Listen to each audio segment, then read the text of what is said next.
Creo que todos nosotros soñamos, anhelamos, oramos e intercedemos por la idea de que Dios se manifieste no solamente a nuestras vidas, sino también a nuestras generaciones. Las generaciones son nuestro legado. Las generaciones son la continuidad y la prolongación de nuestra vida. Son la continuidad y la prolongación de nuestra historia. Hace algunos años Dios empezó a hacer la obra en un hombre llamado José Manuel Lerman. Este hombre era un borracho, era un tomatrago, era un hombre mujeriego, era un hombre maltratador, era un hombre agresivo, era un hombre que había crecido en un contexto familiar machista, en un contexto familiar de autoritarismo. Pero este hombre conoce a Jesús, y cuando este hombre conoce a Dios, Dios empieza a hacer una obra transformacional y poderosa en su vida. Este hombre empieza a morir a su pasada manera de vivir y nace una nueva historia en él. Empieza a estudiar a profundidad la palabra del Señor. Empieza a adentrarse a profundidad en los más ricos y más poderosos misterios de la palabra. Rápidamente y con el pasar de los años afianza su fe hasta transformarse en uno de los maestros de la palabra más representativos de la misión cristiana a la cual él representaba. Empieza a ser invitado a otros lugares a compartir la palabra, a enseñar acerca de Dios a otras vidas y a otras personas. Sus hijos y su familia evidentemente logran ver el cambio, y algunos de ellos empiezan a acercarse a los caminos del Señor. Sin embargo, este hombre, que ya era un anciano, muere. Su vida termina, pero su legado no, porque cuando Dios lo escogió a él, no solamente puso sus ojos en el trato o en la obra que iba a realizar con él, sino con toda su generación. La palabra del Señor dice que cuando Moisés se manifestó ante el pueblo que vivía en Egipto, Moisés les dice a ellos: hey, quiero decirles algo, tuve un encuentro con Dios. Y cuando Moisés referencia aquel encuentro, les dice a los israelitas: hablé con el Dios de Abraham, hablé con el Dios de Isaac y hablé con el Dios de Jacob. Eso significa generaciones. Significa que Dios hizo una obra con uno, después la hizo con otro, después la hizo con el tercero. Y si estoy aquí parado, es porque Dios no cortó su plan, sino que siguió obrando en mis generaciones. Y esto es poderoso, porque lo que te quiero enseñar hoy aquí es que si tú has visto la mano de Dios moverse en tu vida, tienes que prepararte y estar convencido de que el día que tú te mueras, Dios no va a abandonar a tus generaciones, sino que Él va a seguir obrando en ellas. Si alguien me está entendiendo, yo quiero que me escriba un amén, por favor. Si alguien está creyendo lo que le estoy diciendo, quiero que escriba un amén, porque usted debe estar convencido de que el que empezó la buena obra la terminará, no solamente en mí, sino en mis generaciones. Aquellos hijos de José Manuel empezaron su vida, algunos imitando el ejemplo de su padre y otros no. No obstante, llegan sus nietos. Sus nietos empiezan a servir a Dios. Y hay algo que me impacta de la historia de aquel hombre, y es que yo tuve la oportunidad de conocerlo.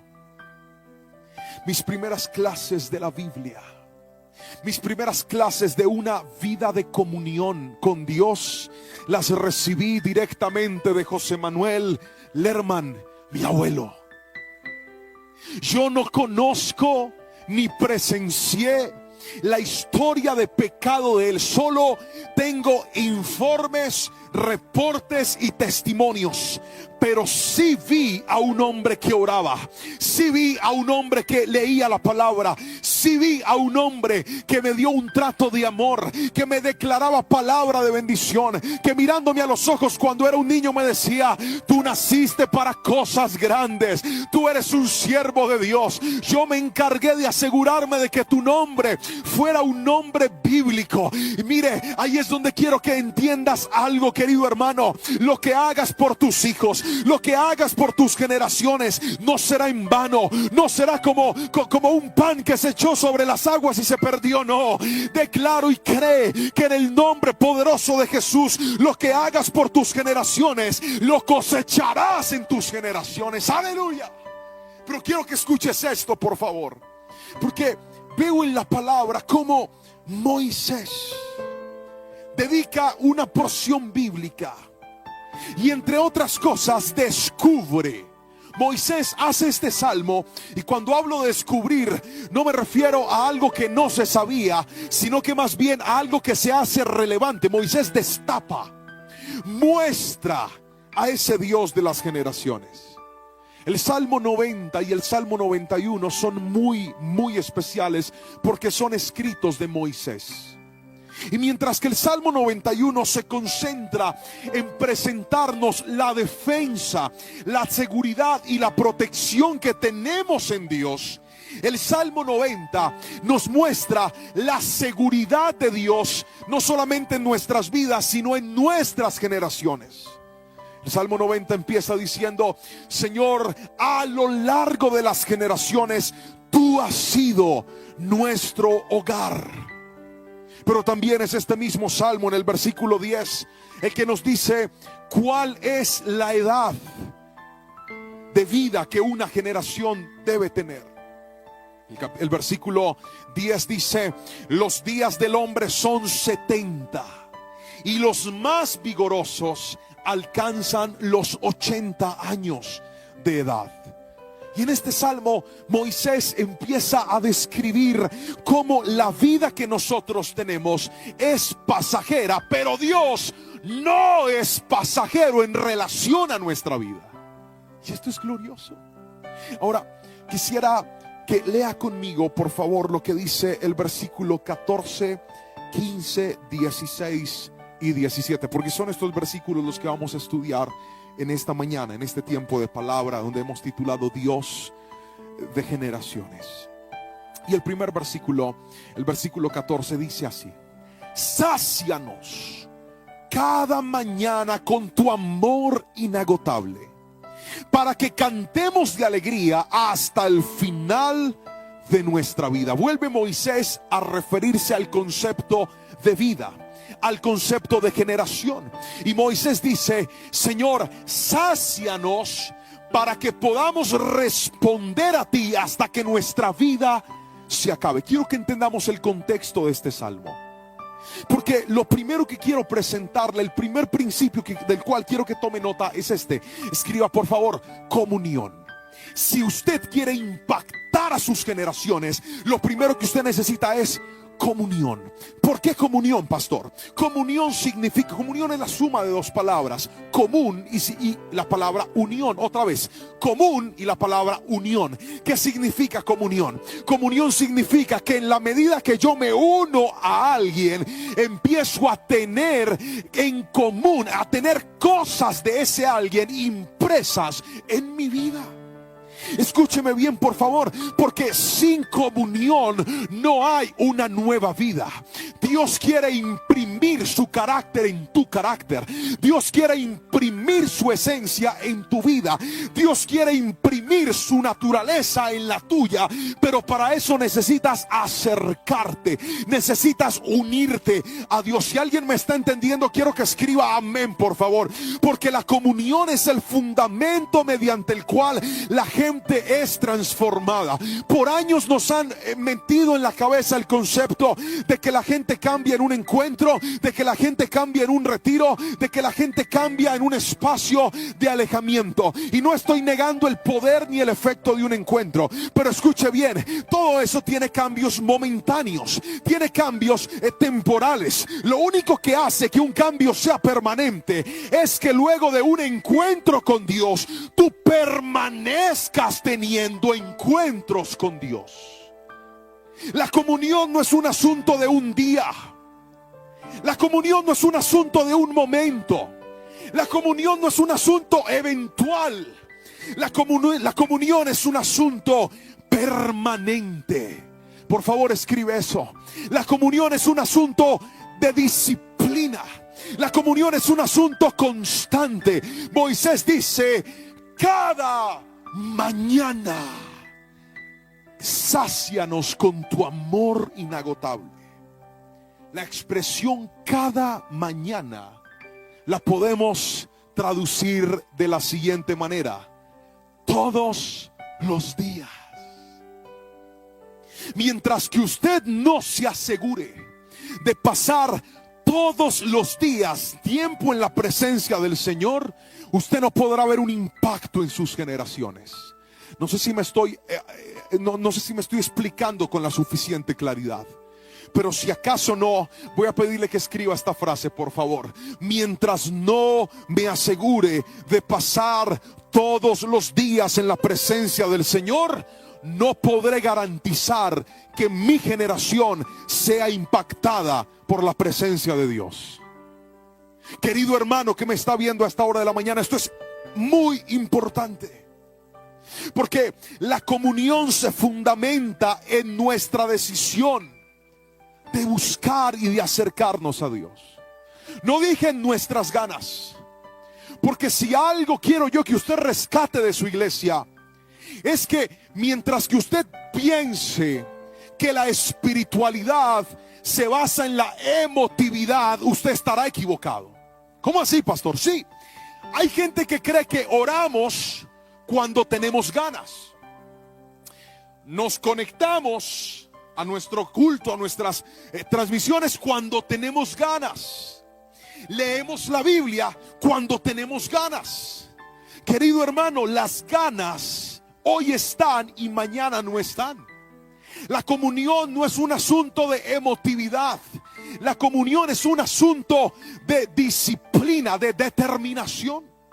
Permítame por favor compartirle brevemente un testimonio. Hace un tiempo tomé una decisión junto con mi esposa, y esa decisión ha dado unos resultados muy positivos en mi familia. La decisión es la siguiente: en el lugar donde yo vivo hay una habitación para mi hijo, hay una habitación para mi hija y hay otra habitación para mi esposa y para mí.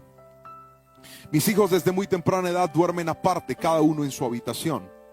Pero empezamos a notar en el mayor, en Jerónimo, que a veces le daba cierto temor estar solo, escondido. Le compré una lámpara, la lamparita lo ayudaba un poco. Sin embargo, todas las madrugadas él aparecía en la cama. A veces en la madrugada yo quería abrazar a mi esposa, yo quería sobarle la espalda. Los casados entienden de qué estoy hablando. Yo quería darle una sobadita en la espalda a mi esposa. Quería despertarla. Cuando de repente yo volteaba la pierna para ponérsela encima a mi esposa y yo sentía un cuerpo chiquitico dormido, yo decía: ¿será que mi esposa me adelgazó? Está muy flaca. Cuando lograba ver, era mi hijo. Y el chino había cogido la costumbre de metérsenos en la cama y ni cuenta nos dábamos porque era silencioso. Hasta que empecé a tomar, entre muchas acciones, la idea de poderlo dejar durmiendo acompañado. Y entonces organizamos para que en el cuarto de Anita pudieran estar los dos y se acompañaran, y se nos acabó el problema. Pero desde ese momento tomamos una acción, y era que todos los días antes de que ellos se durmieran íbamos a orar juntos como familia, todos. Siempre hemos orado por nuestros hijos, siempre, desde que mis hijos nacieron, oramos por ellos, cuando se van a dormir, cuando van a descansar. Pero esta reunión no era para que los papás oraran solamente. De hecho, a veces nos turnábamos. A veces yo le decía a mi esposa: ve tú y ora por Jerónimo, yo oro por Anita. O intercalábamos, o a veces ambos orábamos por ambos. Era un tema más de costumbre, de manejo, más no de una comunión. Hasta que tomamos la decisión de hacer de eso una comunión. Entonces lo que hicimos fue que tomamos la decisión de irnos todos a la habitación. Mi esposa se acostaba con Jerónimo, yo me acostaba con Anita, y empezábamos de la siguiente manera: vamos a orar todos. Empiece a orar usted, Anita. Entonces empezaba Anita a orar. Entonces Anita empezaba: Señor, papito Dios, te damos gracias por este día. Te pido que me des salud. Te pido que le des salud a Juan. Te pido que le des salud a mi mamá. Te pido que le des salud a Juan. Te pido que le des salud a Chevy. Chevy era un perro que, por ahí de la familia. Hasta por el perro estaba orando. Y después volví a pedir salud por Juan. Y luego al pedir salud por medio mundo decía: en el nombre de Jesús, amén y amén. Ya oré. Ahora seguía Jerónimo. Jerónimo empezaba a orar unas oraciones muy lindas. Mi hijo tiene una forma de expresarse. Los que lo conocen saben que en su habla él es muy exquisito. Usa palabras que otros niños no usan de repente. Y bueno, él oraba. Y luego de que mi hijo oraba yo. Y luego oraba mi esposa. Y eso se nos volvió un hábito, una comunión, a tal punto de que ellos saben que la oración juntos en familia significa que llegó la hora de ir a descansar. Significa que el día se acabó y llegó la hora de apartarnos todos juntos. El jueves de esta semana nos fuimos a dar una vuelta en el carro. Habíamos terminado de hacer nuestro grupo en la casa con nuestra familia, nuestro grupo Crecer. Había predicado, había sido un tiempo muy lindo. Y mi esposa me dice: quiero ir a dar una vueltica. Yo le dije: vamos. Eran como las 9:30, 10 de la noche. Nos subimos en el carro y me fui a dar una vuelta en el carro. Y Jerónimo dice: cayó la primera soldadita. Anita se quedó dormida en el carro. Luego él venía así como tambaleando, como cuando usted se va a caer. ¡Para qué! Quedó dormido. Yo dije: gloria a Dios. Mi amor, estos pelados nos dejaron la casa para nosotros solos. Bendito y alabado sea el nombre del Señor. Se durmieron. No es sino llegar, ponerlos en la cama y habrá paz absoluta, libertad en esta casa. Eres mía. Y mi esposa me hacía caras como que yo también tengo sueño. Y yo le dije: usted es el único ser de esta familia que no voy a dejar que se duerma, mija. Así que aguante. Llegamos a la casa, acostamos a Anita. Venía yo con Jerónimo, tiene 5 años, es grande como el papá. Lo voy a acostar yo, feliz, emocionado, porque sabía lo que me esperaba en el cuarto matrimonial. Cuando estoy descargándolo y el bendito abre los ojos y dice: vamos a orar. Ay, yo por dentro sentí como un frío. Yo quería orar, pero que se durmiera. Yo quería orar, que el Señor lo arrullara. Pero no, pidió oración. Y me acordé que tiempo para estar con mi esposa voy a tener después. Pero tiempo para que mis hijos amen la presencia de Dios es ahora. Entonces llamé a mi esposa. Le dije: vamos a quitarnos la pijama sexy, pongámonos una pijama decente y vamos a orar. Y nos fuimos al cuarto y empezamos a orar. Y pasó lo que siempre sucede: me quedé dormido. Mi esposa se fue y me dejó descansar. Y lo usó como una trampa, porque cuando llegué a la pieza ya era muy de mañana y ya no había chance para lo que yo quería. Pero en ese momento supe que lo más importante era que mi familia estuviera en la presencia del Señor. Comunión. Asegúrate de lograr que en tu casa haya oración. Asegúrate de lograr que en tu casa haya palabra. Asegúrate de lograr que en tu casa haya comunión con Dios. Las familias que tienen comunión con Dios serán familias que tendrán comunión con la victoria. Serán familias que tendrán comunión con los milagros. Serán familias que tendrán comunión con la gloria y el poder de Dios. Porque donde Dios llega, ahí Dios actúa. Donde Dios permanece, ahí hay victoria. Alguien tiene que escribirme amén si me está entendiendo en esta mañana, por favor. Comunión. Pero déjeme darle otro principio para hacer de Dios el Dios de nuestras generaciones. Dice el versículo número 15: danos alegría en proporción a nuestro sufrimiento anterior. Compensa los años de mal con bien. Otra vez. Compensa los años de mal con bien. Y el segundo principio que quiero enseñarte es la compensación de Dios.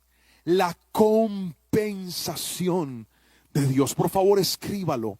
La compensación de Dios. ¿Qué es la compensación, pastor?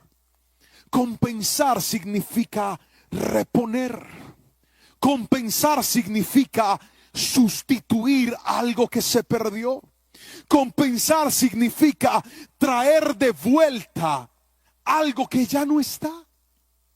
La compensación de Dios es importante, querido hermano, porque Moisés dice: danos tu alegría, para que ella compense el sufrimiento y el dolor que hemos tenido que pasar. Querido hermano, yo quiero que usted entienda la compensación de Dios, porque hay gente que ora por familias felices. Hay gente que ora por familias bendecidas. Hay gente que ora por familias prosperadas.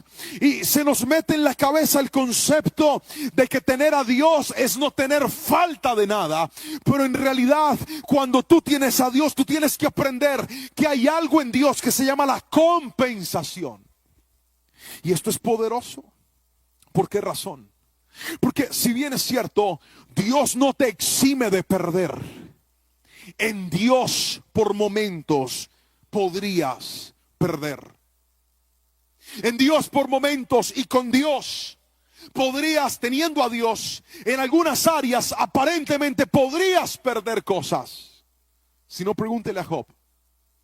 Un hombre intachable, un hombre correcto, un hombre puro, un hombre íntegro, y sin embargo perdió sus recursos, y sin embargo perdió su familia, y sin embargo perdió su salud. Pero lo que hace relevante la historia de Job no fue lo que perdió, sino lo que Dios le devolvió. Ve, la compensación implica de que en nuestra familia habrán momentos de pérdida, habrán momentos de dolor, habrán momentos de dificultad, habrán momentos donde te cogerás la cabeza y dirás: Señor, no entiendo lo que estoy pasando. Señor, lo que estoy viviendo es difícil. Señor, lo que estoy viviendo me ha golpeado, lo que estoy viviendo me ha afectado. Pero la compensación de Dios implica que así de grande como fue tu dolor, aún más grande será la alegría que Dios traerá a tu casa. Aún más grande será el gozo que Dios traerá a tu generación, porque con los mismos ojos que viste dolor, con los mismos ojos que lloraste de alegría, con esos mismos ojos llorarás de alabanza, de júbilo y de agradecimiento por lo que Dios va a hacer. La palabra del Señor dice que todos los años el Cana iba con Penina y con Ana al templo. ¿A qué se iba al templo, Pastor Chacón? Prenda el micrófono y respóndame. ¿A qué iban al templo? Venga, párese aquí que lo vean en la cámara. A 2 metros, con el tapabocas bien puesto, para no pegarle la alegría. Yo no tengo COVID, tengo es alegría. Ahí. ¿A qué se iba al templo? Iban a orar. Ajá. ¿A qué más? Y aparte de eso, iban a la fiesta, iba a darle la comida y a Penina separaba la parte mejor. Así es. Iban, gracias, Pastor Chacón. Iban a adorar a Dios.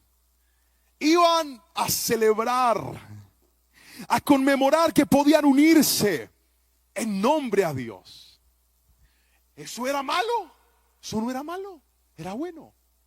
Pero por causa del dolor de Ana, un dolor emocional y un dolor hasta fisiológico. Le voy a explicar por qué era fisiológico. Era emocional porque Ana se sentía poca mujer al no poder darle hijos a su esposo. Y la actitud de Penina, que era la otra esposa de su esposo, yo sé que esto suena extraño, pero culturalmente era permitido en ese tiempo, no ahora. ¡Aleluya!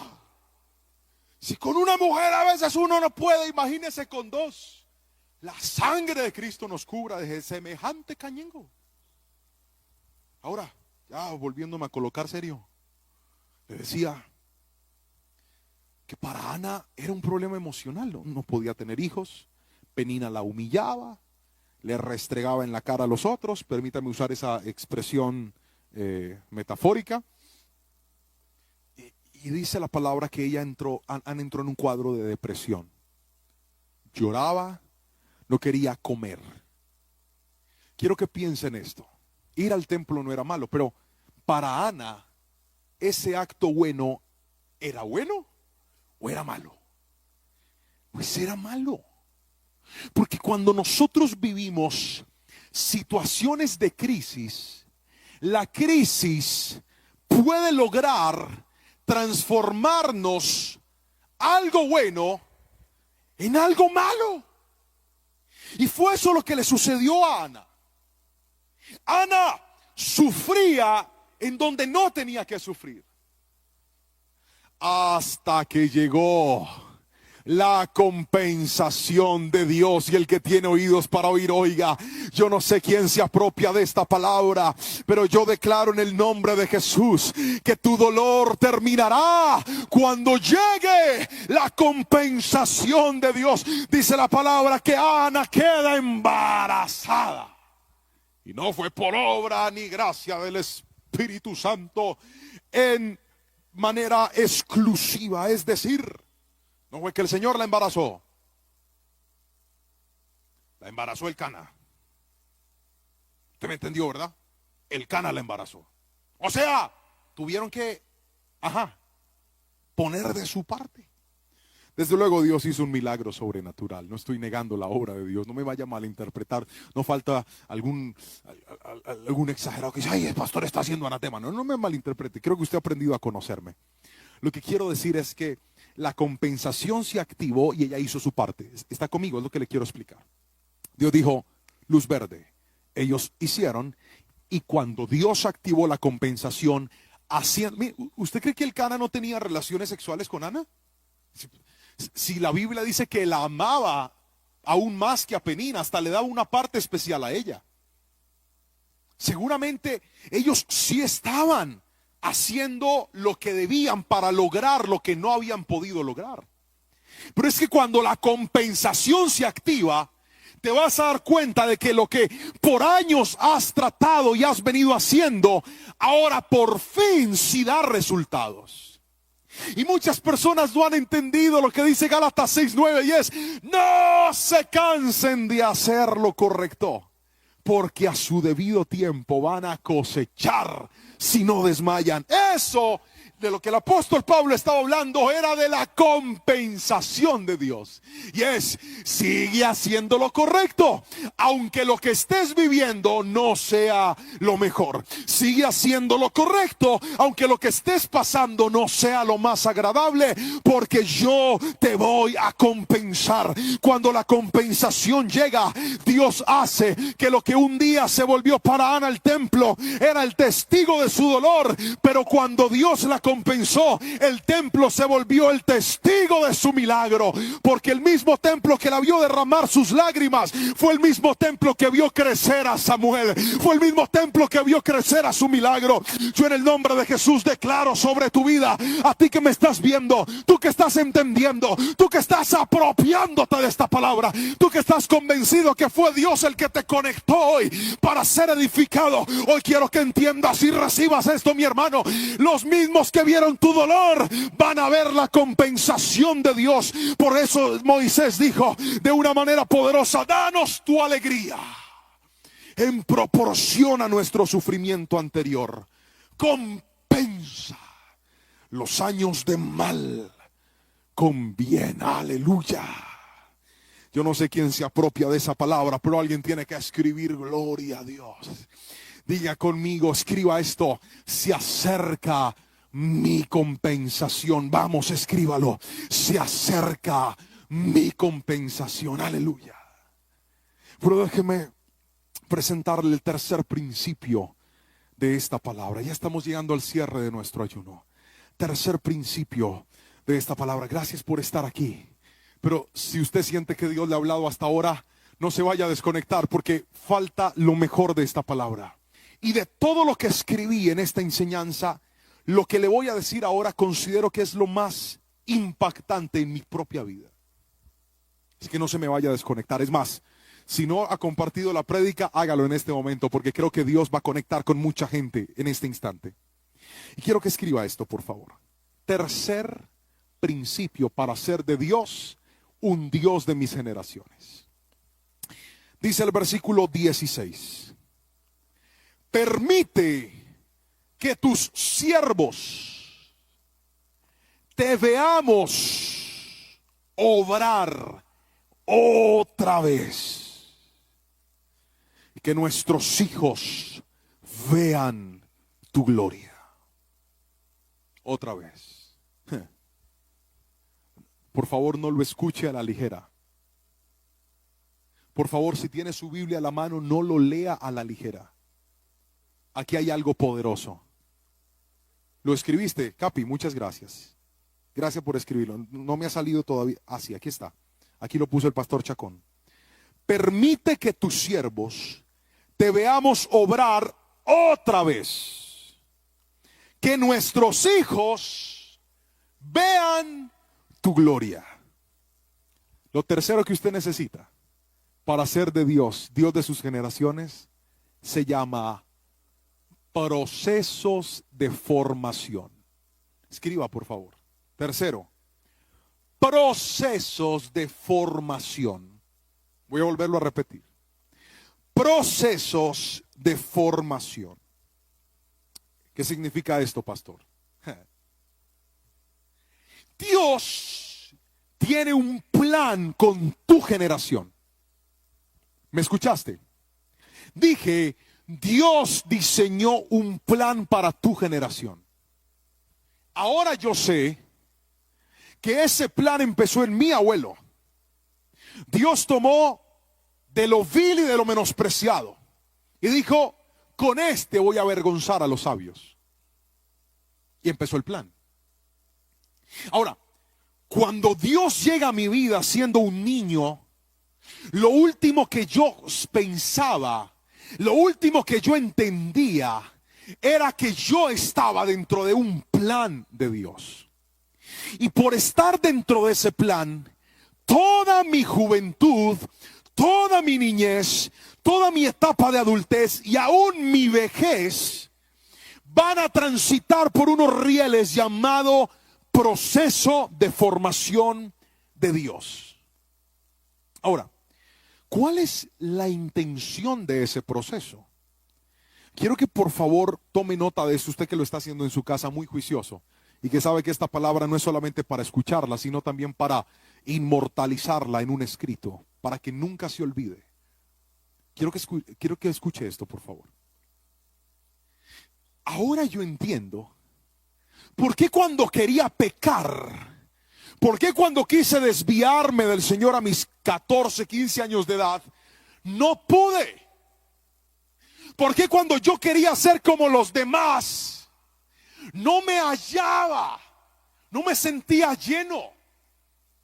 Porque es que había un proceso formativo en mi vida. Había un proceso formativo en mi generación. Y yo quiero que tú entiendas esto porque esto es poderoso. Hay gente que consagró a Dios sus generaciones, sin embargo, hoy están viendo que sus hijos, sus nietos o algunos familiares parece que se desencajaron, se salieron de los rieles, se alejaron del camino, se distanciaron. Yo no sé para quién es esta palabra, pero Dios me mandó a responder tus oraciones con esto.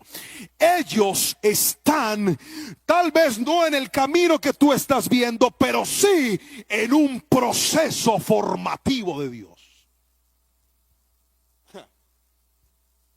Quiero que escuche con atención lo que Moisés dijo. Mira esto. Moisés dijo lo siguiente: permite que tus siervos te veamos obrar otra vez. ¿Cómo así? Nosotros ya te hemos visto obrar. ¿Está conmigo? Nosotros ya te hemos visto actuar. Nosotros ya hemos visto tu poder. Nosotros sabemos que eres real. Porque en este punto, muchas de las personas que están afirmadas y afianzadas en Dios son aquellas que han visto la intervención de Dios en su vida. Pregúnteme si he visto milagros. Claro que he visto milagros. Pregúnteme si en mi vida he visto la sobrenaturalidad de Dios. Claro que la he visto. Pregúnteme si he visto liberaciones, endemoniados, acontecimientos me salí de la pantalla, ya volví. Acontecimientos sobrenaturales, poder. Pregúnteme, claro que sí.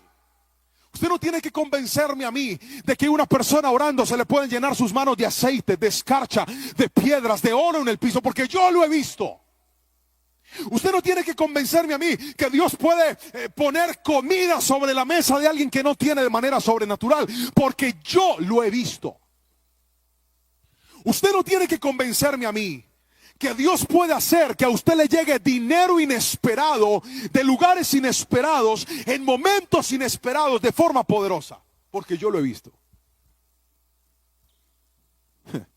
¿Quién vio más milagros que Moisés? ¿Ah? Ese tipo metió un día la mano dentro de su túnica y le salió podrida, enferma. La volvió a meter y se le sanó. Cogió un palo que tenía de vara, lo tiró al piso y se le convirtió en serpiente. Lo cogió de la cola y se le volvió a convertir en serpiente. Le pegó al río Nilo y transformó todas las aguas en sangre. Tomó polvo de la tierra y se volvió en mosquitos, en piojos. Moisés se paró frente al mar rojo con su vara y el mar se abrió, y no solamente lo vio abrirse, sino que pasó caminando en seco. Este hombre vio milagros, y por si fuera poco, un día en el monte Sinaí, en una montaña, se escondió en un huequito y le vio literalmente las espaldas a Dios. Tú no tenías que convencer a Moisés de que Dios existía. No era necesario. Porque él ya sabía, él lo había visto obrar, él estaba convencido de que Dios era real. Pero es que, escúcheme bien, porque esto es muy importante. La Biblia nos enseña que nuestra tarea como padres es trasladar nuestra fe a nuestros hijos. Que nuestra tarea como padres es sembrar nuestras convicciones a nuestras generaciones. Jerónimo va a aprender a amar a Dios si yo se lo enseño. Va a aprender a creer en Dios si yo se lo enseño. Va a aprender a entender la Biblia si yo se lo enseño. Mi tarea como papá es educarlo en los caminos de Dios. Pero la educación que le damos a nuestras generaciones no reemplaza la experiencia de Dios con esas generaciones. Esto es poderoso. Otra vez, eso es poderoso. Escríbalo, por favor. La educación que tú le des a tus generaciones de Dios no reemplaza la experiencia de ellos con Dios. Por eso Moisés lo que está diciendo es: vuelve a hacer milagros. No por nosotros. Nosotros ya te vimos obrar. Hazlo por ellos. Porque ellos solamente tienen testimonios, tienen historias, tienen narraciones, pero es más, algunos tienen evidencia de lo que has hecho en mí, pero no tienen evidencia de lo que tú vas a hacer en ellos. Y hoy quiero que te llenes de esperanza, querida mujer que me estás viendo. Hoy quiero que te llenes de esperanza, querido hombre que me estás viendo.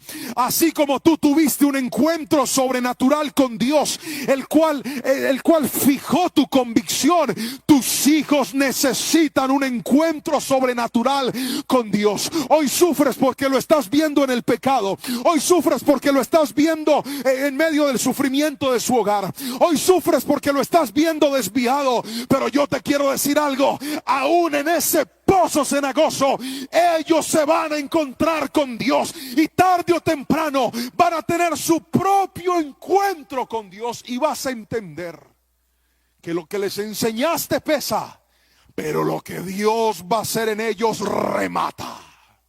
Wow. Algunas personas dicen: ay, es que yo quiero verlo comprometido, yo quiero verlo sirviendo, yo quiero verlo amando al Señor, yo quiero verlo predicando, yo quiero verlo consagrado, pastor, yo quiero verlo entregado en cuerpo y en alma. Y eso no está mal. No deje de orar, no deje de darles ejemplo, no deje de instruirlos.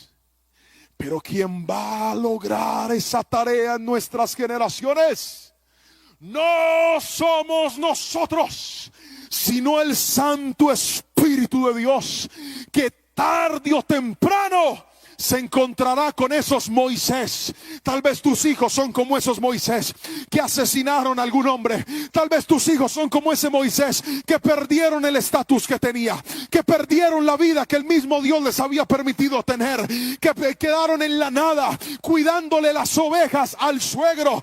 Estaba llevado. Pero en ese momento Dios transformó la vida de Moisés. El día que tuvo un encuentro personal con Dios. Y yo declaro y profetizo en el nombre de Jesús que se aproxima un proceso formativo de Dios para tus generaciones. Mi tarea, ¿cuál es, pastor? Yo sigo educándolos, sigo dándoles palabra, sigo instruyéndoles, sigo dándoles ejemplo, sigo dándoles de lo que Dios me ha dado. Pero yo sé que algún día Jerónimo no va a tener un encuentro con su papá terrenal. Algún día Jerónimo va a tener un encuentro directo con Dios, y ese día se va a lograr lo que yo nunca pude lograr. Yo sé que Anita un día va a tener un encuentro personal con Dios. Yo quiero que alguien escriba el nombre de su hijo, y quiero que declares en el nombre de Jesús: llegará el día en el que mi hijo tendrá un encuentro personal con Dios. Ve por qué le dije que lo mejor faltaba, porque Dios es Dios de mis generaciones. Y Dios un día se encontró con Abraham e hizo cosas grandes. Un día se encontró con Isaac, hizo cosas grandes. Un día se encontró con Jacob, hizo cosas grandes. Pasaron 400 años, se encontró con Moisés e hizo cosas grandes. Dios se encontró contigo, hizo cosas grandes. Pero si tú estás pensando que Él se olvidó de tus hijos, que los dejó a la merced de quién sabe quién, no, déjalos, que lo que ellos están viviendo es parte del proceso. Lo que ellos están viviendo es parte de ese proceso formativo. Lo que ellos están viviendo es parte de su educación. Porque cuando Dios llegue, ellos sabrán que es el momento y la única alternativa que tienen para poder lograr lo que tú como papá un día le dijiste que iban a lograr. Bendícelos, pero recuerda que Dios hará algo grande con tus generaciones. Si alguien me está entendiendo, mire, yo sé que si estuviéramos en la iglesia estaríamos aplaudiendo, gritando, celebrando esta palabra, porque Dios se nos metió a YouTube y a Facebook para hablarnos con su poder y su palabra. Pero déjeme darle lo último y con esto termino. Último principio para hacer de Dios un Dios de nuestras generaciones. Escríbalo por favor, pero leamos primero el versículo 17. Y que el Señor nuestro Dios nos dé su aprobación y haga que nuestros esfuerzos prosperen. Sí, haz que nuestros esfuerzos prosperen. Lo segundo que hará que Dios sea Dios de nuestras generaciones es, escriba por favor este principio: respaldo de Dios.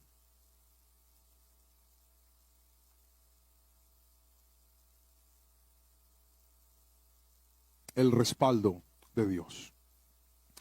Pastor Chacón nos escribió la cita ahí en la versión que estoy leyendo, que es la Nueva Traducción Viviente. Dice: y que el Señor nuestro Dios nos dé su aprobación y haga que nuestros esfuerzos prosperen. Sí, haz que nuestros esfuerzos prosperen. Querido hermano, usted tiene dos opciones. En la vida siempre tendremos que esforzarnos, siempre, inevitablemente tendremos que esforzarnos. Para graduar a nuestros hijos de la universidad hay que esforzarnos. Para graduarlos de bachiller hay que esforzarnos. Para comprar una casa hay que esforzarnos. Para comprar un carro, una moto, hay que esforzarnos. Para mantener un hogar hay que esforzarnos. No pretenda una vida sin esfuerzo. De hecho, hace unos días les prediqué acerca del esfuerzo. Hablamos de Josué, capítulo 1, versículos 7 al 9, donde les enseñaba cómo lo que Dios le estaba diciendo a Josué no era una simple promesa, era una orden. Estaba diciendo ahí, llave, o se mueve, o pierde el año. Usted no ha entendido que no tiene más opciones. Hay que seguir adelante. Y si usted pensó que esto era fácil, sáqueselo de la cabeza. Es difícil, hay que hacerlo, pero hay que hacerlo. Así que hay esfuerzo en la vida. El problema es que ¿cuántas veces usted se ha esforzado por cosas y sin embargo no ha tenido los resultados que esperaba? Se esforzó, invirtió fuerza, tiempo, dinero, trabajo, relaciones, invirtió todo lo que podía y sin embargo no se dieron los resultados. Yo quiero que entiendas algo. El respaldo de Dios es el resultado de la aprobación de Dios. Otra vez. El respaldo de Dios es el resultado de la aprobación de Dios. Yo quiero que cuando estemos en la predicación usted no tome los versículos a la ligera, no los lea rápido. Escríbalos, desglóselos, desmenúcelos. Como cuando usted compra el ricostilla en bloque o lo compra en polvo. Hágalo en polvo, desmenúcelo.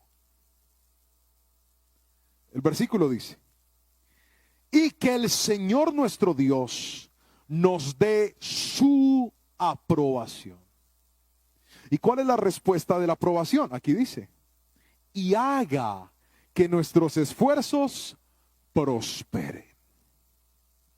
Si usted quiere lograr que todos los esfuerzos que ha tenido por sus generaciones, por sus hijos, por su familia, por su hogar, prosperen, es decir, salgan adelante, tengan resultados, asegúrese de vivir de tal manera que su vida sea aprobada por Dios.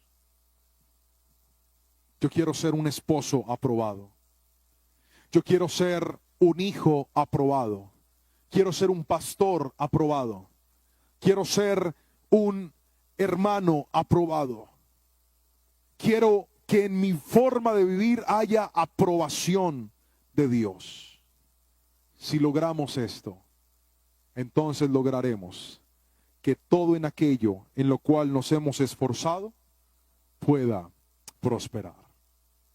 Querido hermano, si usted puede observar con detenimiento esta palabra, la cual titulamos Dios de generaciones.